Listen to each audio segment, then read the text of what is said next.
ॐ भूर्भुवः स्वः तत्सवितुर्वरेण्यं भर्गो देवस्य धीमहि धियो यो नः प्रचोदयात् ॐ शान्ति शान्ति शान्तिः Namaste, my dear friends. Today I am giving you one very good video on Ellam Ondre, that means all is one, a wonderful book that was prescribed by Bhagwan Sri Ramana maharshi to his devotees. He used to say, if you want moksha right, read and practice the instructions in Ellam Ondre. Bhagwan Sri Ramana Maharshi. On another occasion, Anamlai Swami says that on another occasion, when I asked Bhagwan to select some reading material for me, he gave me a short list of 6 books: Kaivalya Navnitam, Ribhu Gita, Ashtavakra Gita, fourth Ellam Ondre, fifth Savrupa Saram, and sixth Yoga Vasistam. He laid particular stress on Ellam Ondre, telling me, if you want moksha, write, read and practice the instruction in Ellam Ondre. Who said this? Anamlai Swami, where it is occurring in the book Living by the Words of Bhagwan. A French devotee who could not speak English and was living in Sri Ramanashram during my last visit asked me to go with him to the Anamlai Ashram for a visit on some personal matter. While I was there translating for this devotee, I noticed Anamlai Swami's book Living by the Words of Bhagwan for sale.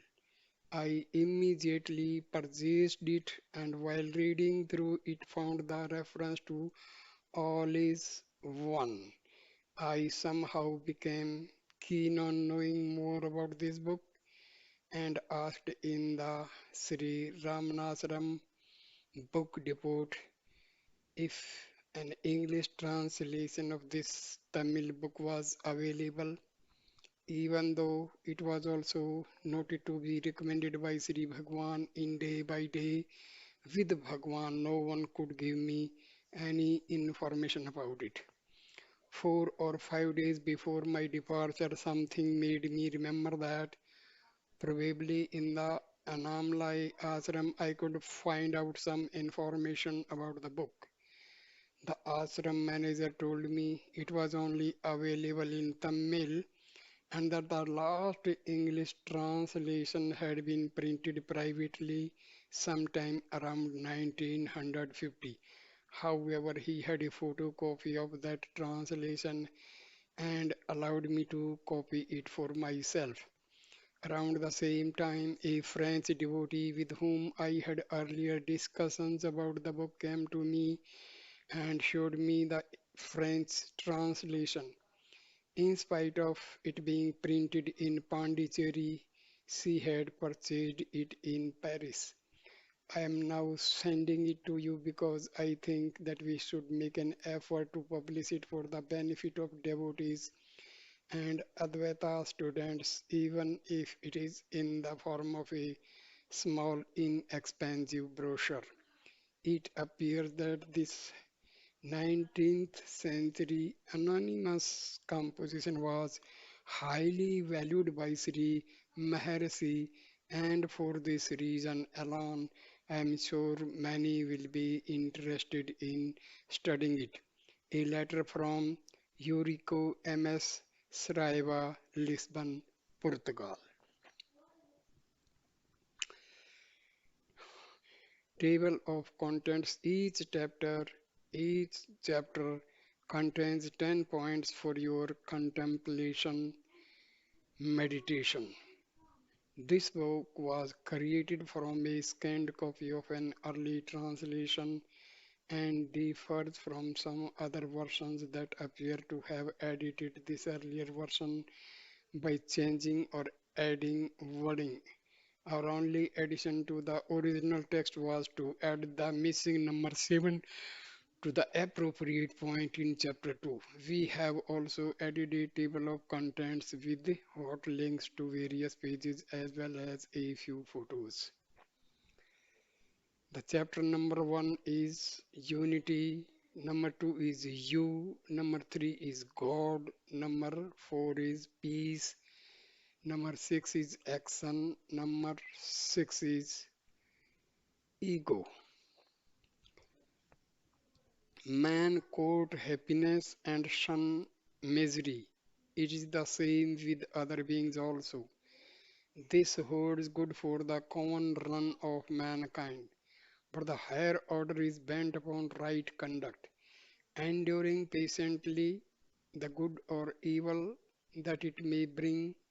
Fellowship with these be lasting, whereas fellowship with ordinary people not be.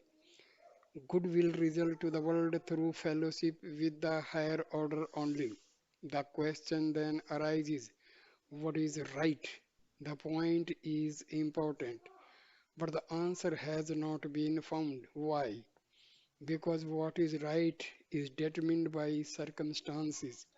However comprehensive a work may be written on the subject, there will always be circumstances not envisaged by the author. Therefore, it becomes necessary to realize that state which will enable us to assess the various conditions and determine what is right. That state is only, that state is one only. There are no states like it. Although it is single, it is extraordinary that the worldly wise consider it exceedingly rare. Nothing can be more extraordinary than this. That unique state is very clearly taught in the Upanishads. In this book, I have put down the same truth according to my understanding. I have considered it my duty. I do not claim originality. The six chapters of this book are so closely interrelated that some point which may be expected in one chapter may be found in another. Again, a few points which may not be clear on a superficial reading will become clear upon closer study. More may be gathered from major works or sages. Universal Mother, Master, True Sivas, author. Now, before I start the book, let me say some few words. See, there is a word called absolute. That absolute word is actually related to Brahma because everything in this universe is originated from Brahma. Brahma is one. So, the source of this world is one. Our soul is part of Brahma. Soul of every living being is the source for every Atma is Brahma.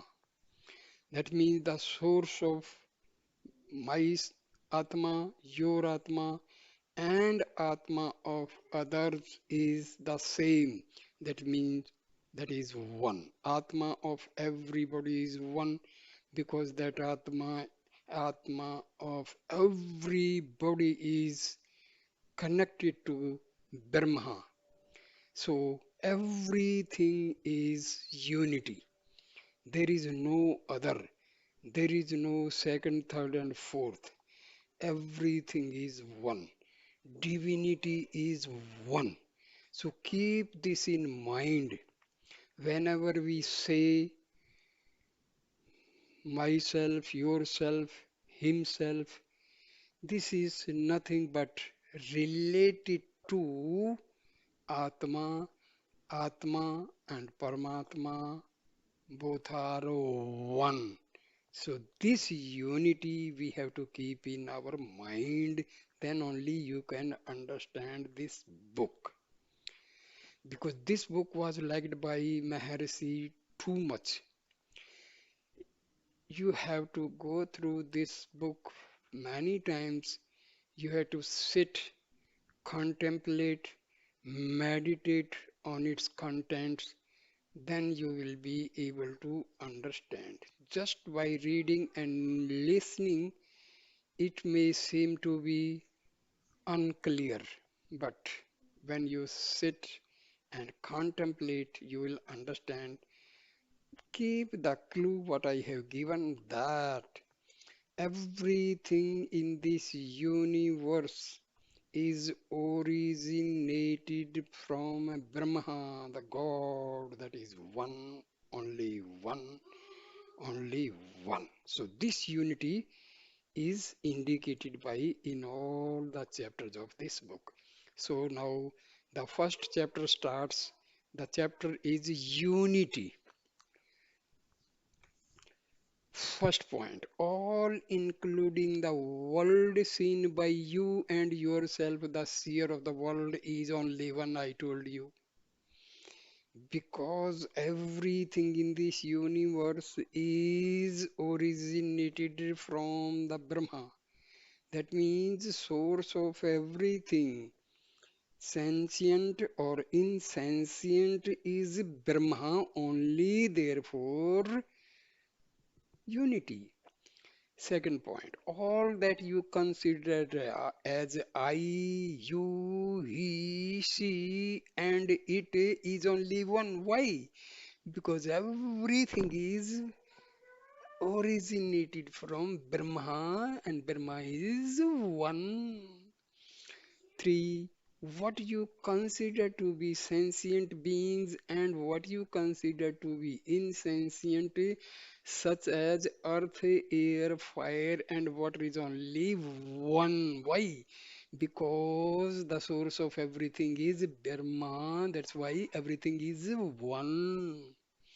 Fourth point, the good which is derived from the good which is derived by your considering all as one cannot be had by considering each as separate from the other.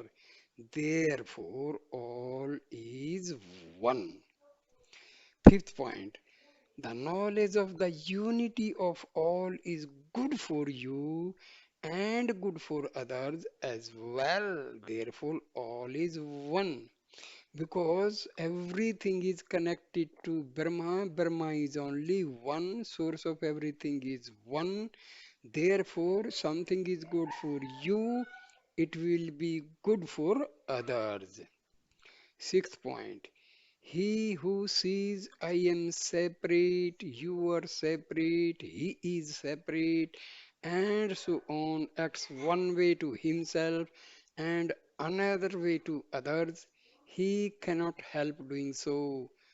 The thought I am separate, others are separate is the seed from which grows the tree of differing actions in relation to different persons. How can there be any lapse from righteousness for a person who knows the unity of himself with others? As long as the germ of differentiation is there, The tree of differing actions will flourish even unaware. Therefore, give up differentiation, all is one only.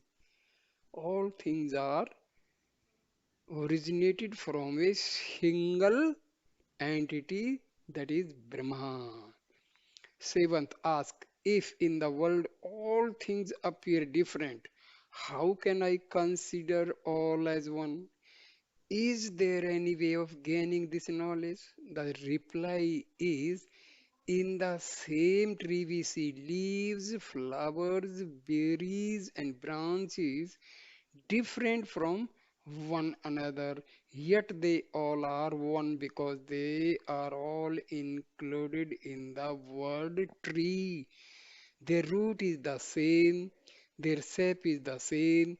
Similarly, all things, all bodies, all organisms are from the same source and activated by a single life principle.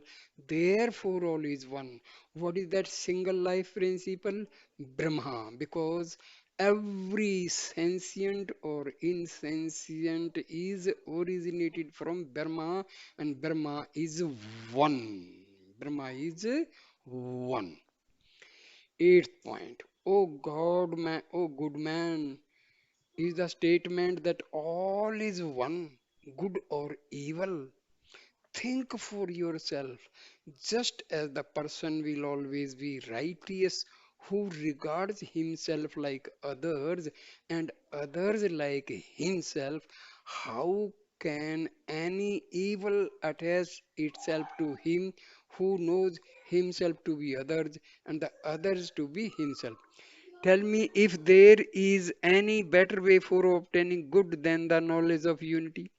Certainly, other methods cannot be as good as this one. How can anyone love others more than when knowing them to be himself?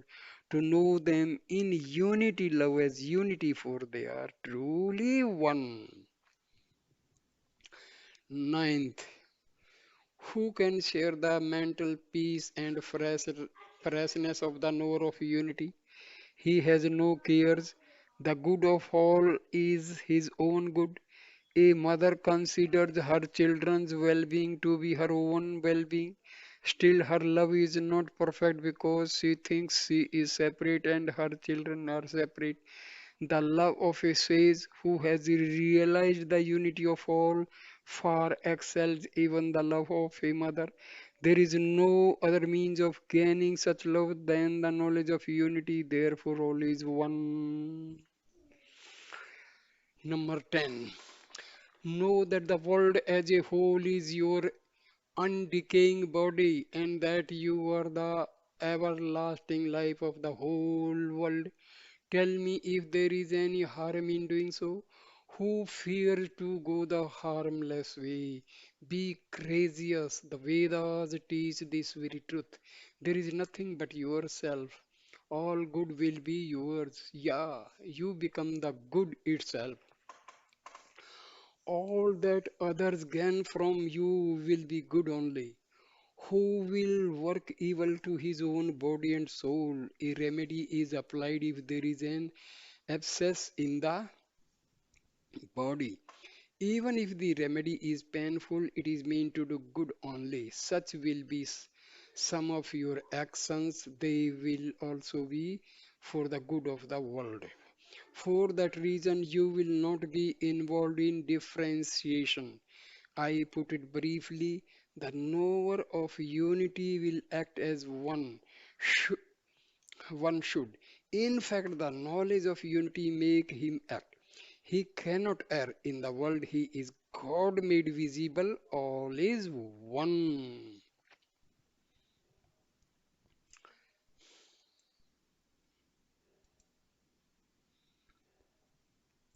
Next chapter, number 2.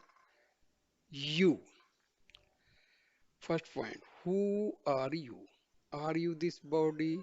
If so, why are you not aware of a serpent crawling on it when you are in the deep sleep? So, then can you be this body? No, certainly not. You must be other than this body. Second, sometimes in sleep you dream. There you you identify yourself with someone. Can you be that one? You cannot be. Otherwise, what becomes of that individual on your waking? You are not he. Furthermore, you are ashamed of having identified yourself with him. Clearly, you are not that particular person. You are the one that stands apart from him. Third, recall the state of dreamless slumber. What is your state then? Can what you be true nature? Can that be your true nature? Surely you will not subscribe to this belief. Why? Because you are not so foolish as to identify yourself with the massive darkness which obstruct you from knowing the state you are in. Discerned by the intellect from the things around, how can you admit yourself to be the same as ignorance or blanks? Or how can it truly be your real nature? It cannot be. You are the knower who knows that this state remains one of dense darkness veiling your true nature. How can you be that which you have experienced and condemned? Therefore, you are not the dark ignorance of deep sleep. You stand apart from this too. When it is said that even this gross body is not you, can you be any other thing which is yet farther away from you? In the same way that you are not this gross body, you are not anything farther from the body, nor the dream person, nor the ignorance of deep sleep. You are distinct from these three states and this world. Fifth point. These three states can be reduced to two conditions only, namely the one of the subject and object, and the other is the unawareness of the subject on itself. The former includes the waking and dream states, whereas the latter represents deep slumber. All your experiences are comprised in these two conditions only. Both of them are foreign to you. Your true nature remains distinct from them. 6. If you ask what that is, it is called Turiya, which means the fourth state. Why is this name used? This name is proper because it seems to say the three states of your experience, waking, dream, and deep sleep, are foreign to you, and your true state is the fourth, which is different from these three. Should the three states, waking dream and deep sleep, be taken to form one long dream, the fourth state represents the waking from this dream. Thus, it is more withdrawn than deep sleep, also more wakeful than the waking state. Seventh, therefore, your true state is that fourth one which is distinguished from the waking, dream, and deep sleep states. You are that only. What is this fourth state? It is knowledge which does not particularize anything. It is not unaware of itself. That is to say, the fourth state is pure knowledge which is not conscious of any object but not unconscious itself. Only he who has realized it, even for a trace, has realized the truth. You are that only. Eighth, what is there more for him who has gained the fourth state? Practically, it is not possible for anyone to remain forever in that state. That is the state of no particular knowledge. He who has realized the fourth state later wakes up in this world, but for him, this world is not as before. He sees that what he realized as the fourth state shines forth as all this. He will not imagine this world as distinct from that pure knowledge. Thus, what he saw within, he now sees without any different form. In the place of the differentiation of old, he is now established in the state of non differentiation everywhere. Now he is all. There is nothing distinct from himself. His eyes closed or open, whosoever the things may change. His state remains unchanged. This is the state of Brahma. This is the natural eternal state. You are that ever true state. Ninth, there is nothing beyond this state. The words inward and outward have no meaning for him. All is one. His body, speech, and mind cannot function selfishly. Their workings will be praised for the good of all. The fragmentary I is lost forever.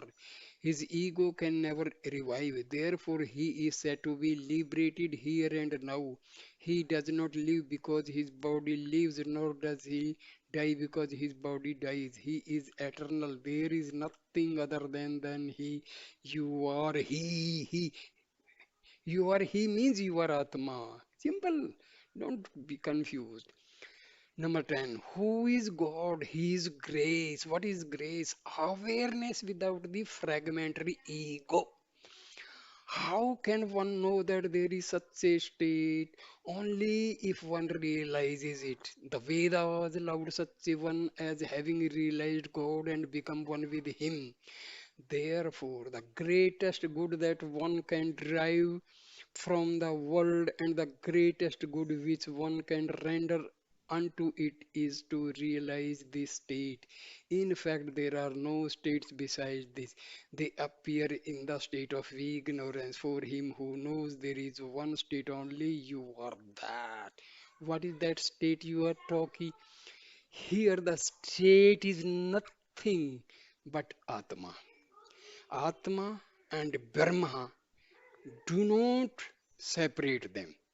Atma and Brahma are one. That is what unity is.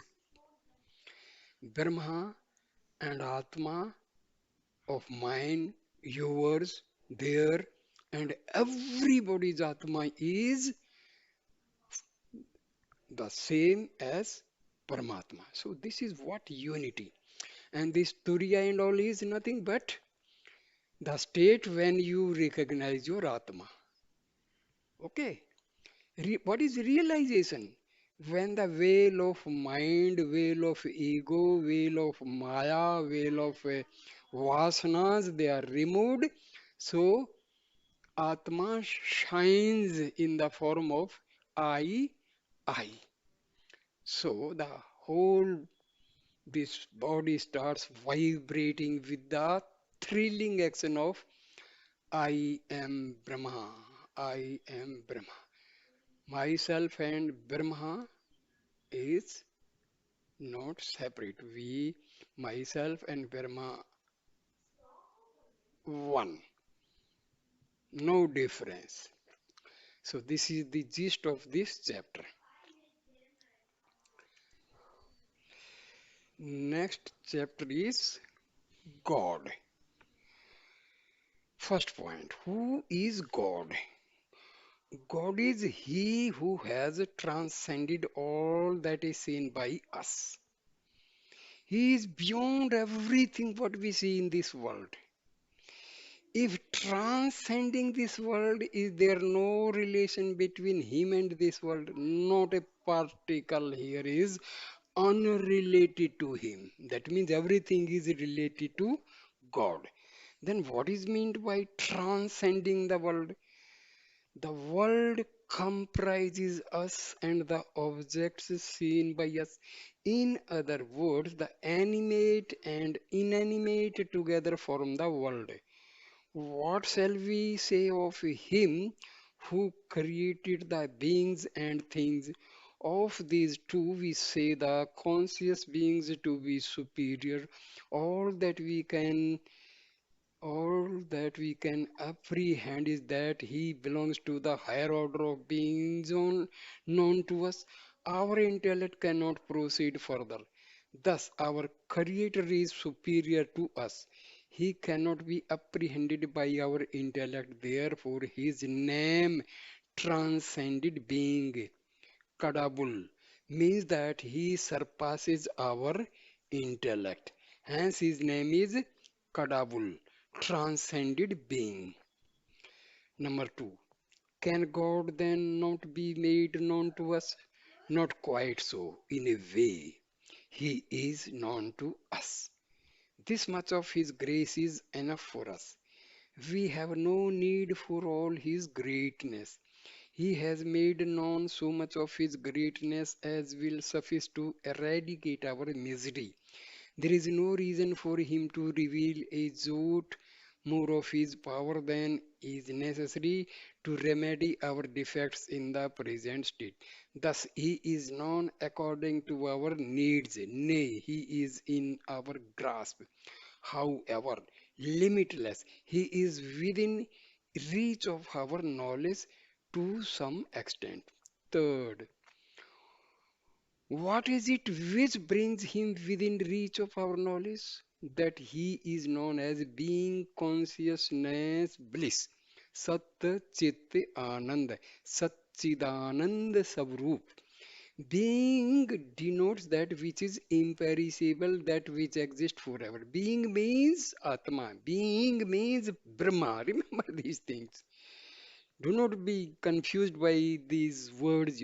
Being means Sat, which is ever existing, which never perishes, and that is God and Atma.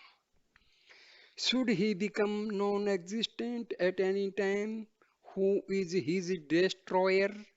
Who created him, since the perishable nature of all leads to the inference that they are lorded over by one who is imperishable.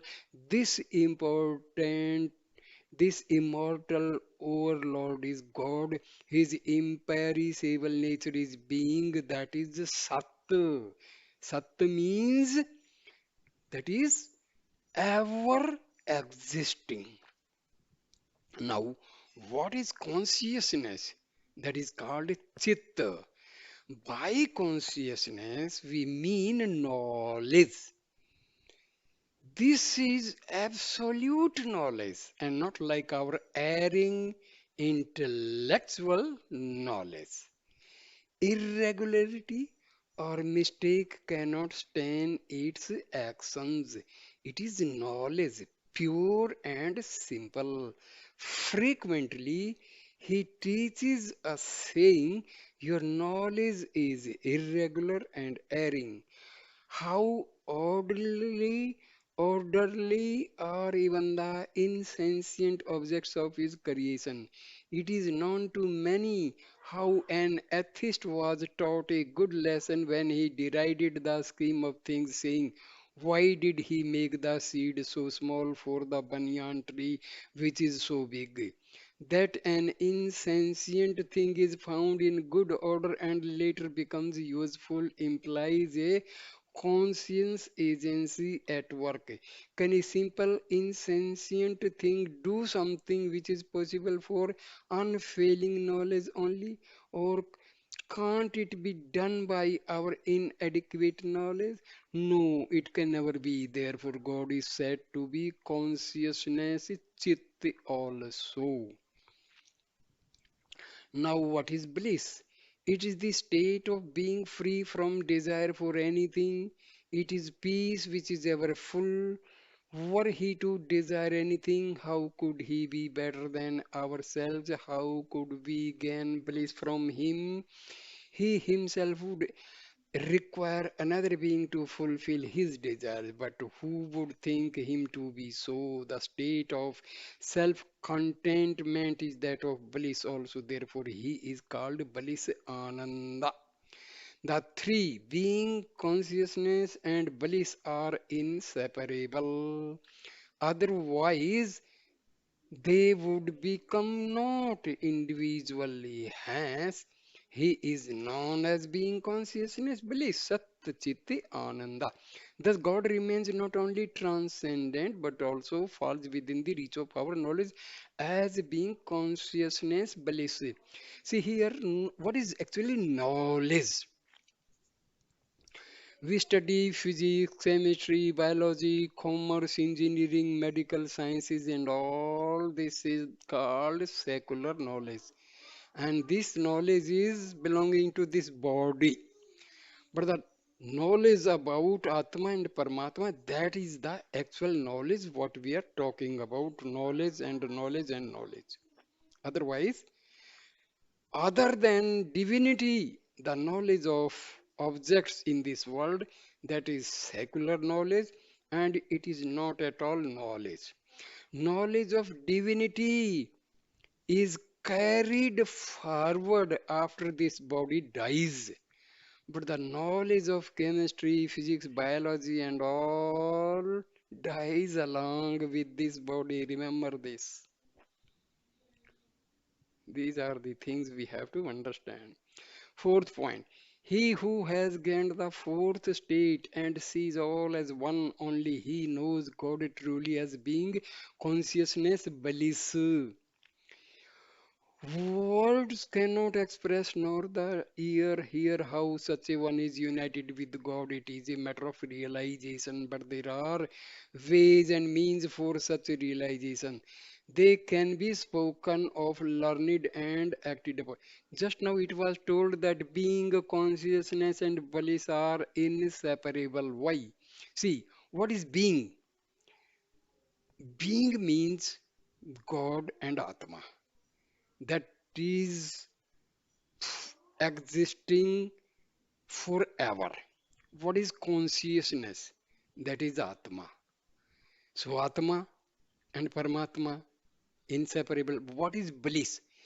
The basic nature of this Atma is Anand. So Anand and Atma cannot be separated. So being, consciousness and bliss are inseparable. Because bliss is the nature of God, bliss is the nature of Atma. Atma and Paramatma are same. Therefore, being, consciousness, and bliss are inseparable. That is unity. Fifth point. He who can be realized thus is God. He has no name, we give him a name. He has no form, we give him a form. Where is the harm in doing so? What name is not his or what form is not his? Where is the sound or form in which he is not? Therefore, in the absence of true knowledge of him, you can name him as you please or imagine him as of any form, so to remember him. Your hope for his grace without any effort on your part is utterly fruitless. Should it be possible to have his grace without any effort on your side, all would be alike. There would be no reason for any difference. He has shown us the ways and means. Make effort, reach the goal, be happy. Your idleness and selfishness make you expect His grace without your effort. The rule for all is for you too. Do not relax your efforts. God can be realized by your efforts only. So we have to put effort. How we put effort? We go for self inquiry, we use austerities, we regulate our diet, we make our body healthy, we observe various rules, we have to speak less and truth. So we have to put effort. See, we have to purify our mind. We have to direct our mind inwardly. We have to direct our ego inwardly. We have to eradicate our vasanas. We have to have control our tongue in two ways, by speech and by taste. So we have to put efforts. Sixth point, there is an effort which excels all others. This may, however, appear to be less effective than devotion to God with name and form. Nevertheless, this is the more efficient. It is simply the love which you extend to all beings, whether good or bad. In the absence of such love to all, your devotion to God amounts to a mere parody. Of what use are you to God that you seek fulfillment of your desires from God without doing your duty toward the needy in the world must be attributed to your selfishness. In God's presence, there is no use for such. The workings that take place in His presence are all unselfish. Therefore, think that all the centers are His and He is in all the centers, and thus He devoted to Him. God is truly bound by such high devotion. See, we pray to God. Our prayer must be selfless. There should not be any selfishness. So, selflessness is the basic tenet of prayer. Whenever we make a prayer to God, we request anything, we demand anything from God, make sure that demand must be on behalf of each and everybody in this universe. Oh God, give me peace. No, oh God, give all the living beings on this earth peace. Oh God, shower your bliss on all the living beings on this earth. Oh God, make all of us healthy. Never say for me. Never, never, never. That prayer will never be granted. Your prayer can be granted when the prayer is not having the selfish demand. So your prayer must be selflessness. It must be combined with selfishness. There should not be anything like selfish. Seventh point. As you go on ascribing names and forms to God and showing love to all because you have understood all names and forms to be His, your mind will gradually mature. Just as the taste improves with the ripening of a fruit, so also you will recognize the waxing of good and the waning of evil in you. As your mind matures, there will come a time when you should meet your master. This is not to say that you go to search of him or he comes in search of you. At the right time, the meeting will happen. All are moving in their own ways. Your fitness brings you together, makes you trust him, makes him teach you the right way, also makes you follow his instructions. That is the state way to reach God, which is to gain the fourth state. You will follow the way and teach your goal, which is being consciousness bliss, which is God. So, never be selfish. Even while praying, pray on behalf of each and everybody, be he good or bad, be your friend or foe, irrespective of in what way one another is related. Always pray for the welfare of everybody without any selfishness. So you must be selflessness, not selfishness. So your prayer must be with selflessness, not selfishness. Eighth point. The way shown by the master is final, state, and making for unity.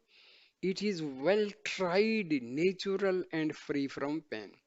When you are following the way shown by the master, doubts will not arise. There will be no fear, or not fear and doubt, the characteristics of the ways of darkness.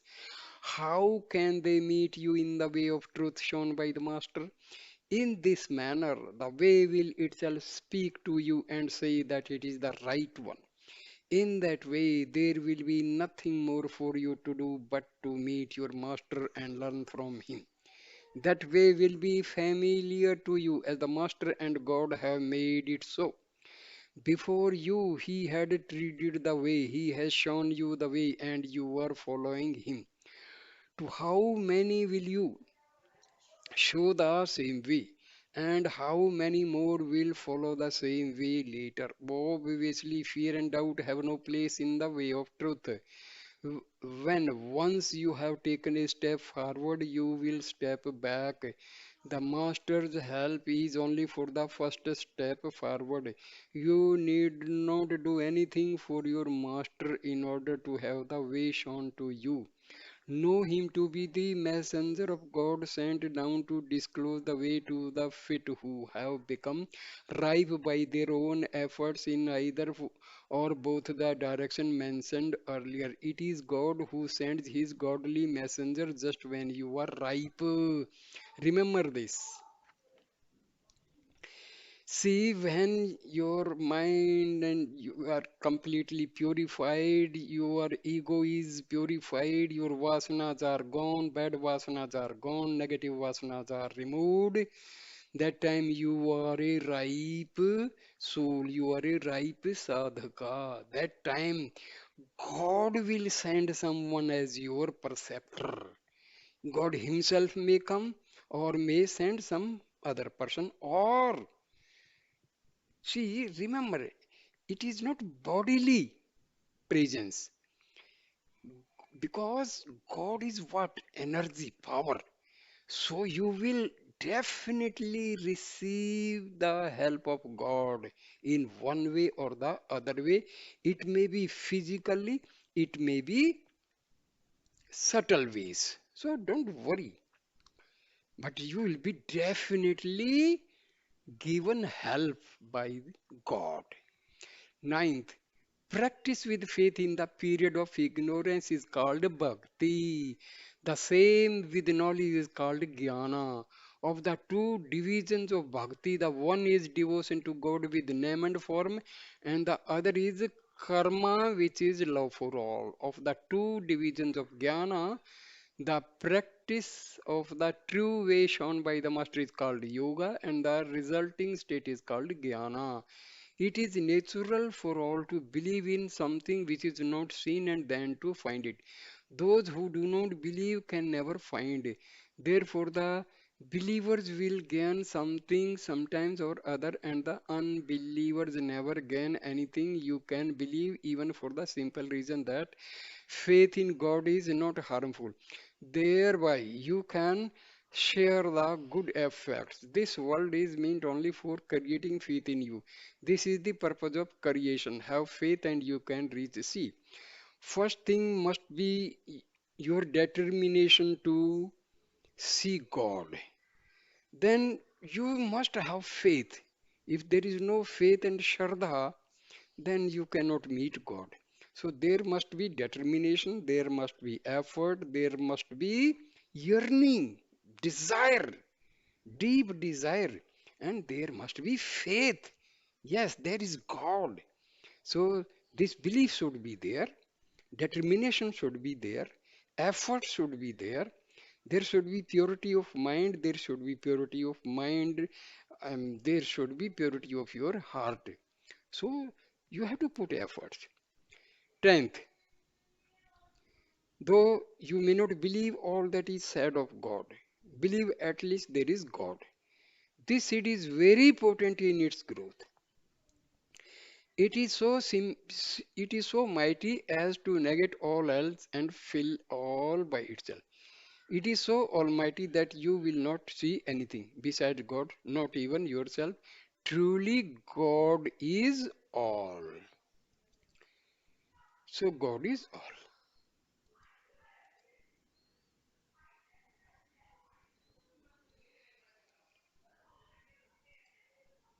So we have covered so far three chapters of All is One, Ellam, Ondre. So there is not that much difficult to understand what is this All is One, because everything originated from Brahma. All Atmas, they are belonging to Brahma. There is no difference between Atma and Paramatma. This complete objective world is produced by God. So everything insentient or sentient belongs to God. So that's why unity, absolute. The word absolute means only one, and that only one is God. God is only one. And all the souls, all the sentient, all the insentient object in this world, they are belonging to God only. Their source of origin is God only. So that's what is unity. The basic nature of everybody's soul is Sat Chit Anand, Sat Chidanand. Because Atma is ever present. Atma is basic nature is peace, tranquility, and bliss. That's why it is called Sat Chit Anand, Sat Chidanand. Everything in this universe is belonging to God. That's what is known as all is one. Because everything in this world, whether sentient or insentient, is God, and God is one. So that is the meaning of all is one. So first part of this book I end here, and please share, like, and comment on this video and subscribe my channel. Thank you, my dear friends. Thank you so much.